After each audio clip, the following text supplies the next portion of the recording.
Welcome back. Today's story is The Elevator That Skipped a Floor. They say old buildings breathe at night, but in ours, the elevator sighs.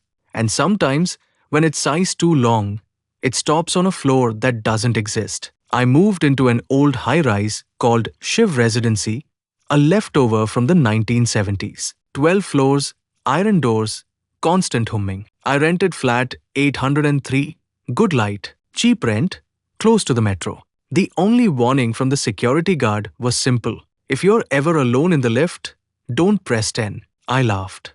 Why? He stared at the buttons and whispered, because it goes somewhere else. That first week was uneventful. The elevator groaned like an old stomach, and the lights flickered, but it worked. Until one night, returning from work, the lift didn't stop at 8. It kept rising, 9, 10, 11. Then the display went blank. When the doors opened, I saw a corridor painted entirely in grey. No floor number, no lights except a dim emergency bulb. And yet, I heard footsteps.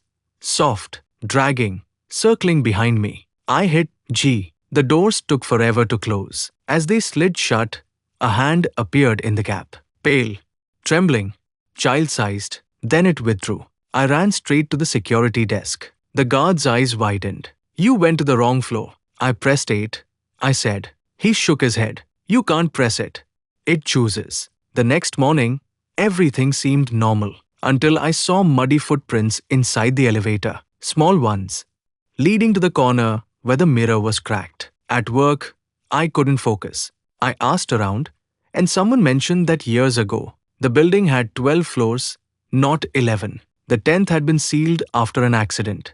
An overloaded lift had snapped its cable. 7 people had died. Among them, a little girl on her way to tuition. Her body was never found, only her red school shoes. That night, I stayed late again. The elevator waited open, like it knew. I told myself I'd take the stairs, but the lights in the stairwell were out. So I stepped in. 8 lit up automatically. The doors closed. Then the numbers began to change on their own. 5, 7, 9, 10. Stop.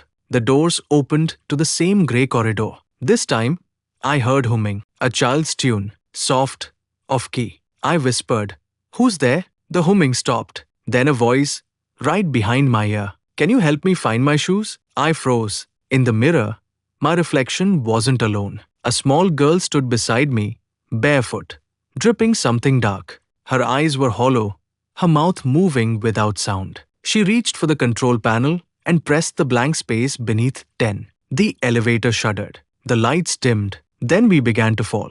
I screamed, but she just smiled. When the doors opened again, I was back in the lobby. The guard was gone. The CCTV monitor showed me exiting the lift, alone, except there were 2 sets of wet footprints behind me. The next morning, the elevator was sealed with tape. They said the cable had finally given way during the night, but nobody was found inside. I packed to leave. Before I went, I saw a red pair of children's shoes placed neatly outside the lift. Size 2, wet soles, and a small note that read, Thank you for helping me reach home.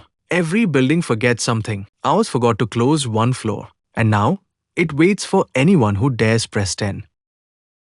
Thanks for watching the short audio story. Now subscribe and follow us for more stories every day.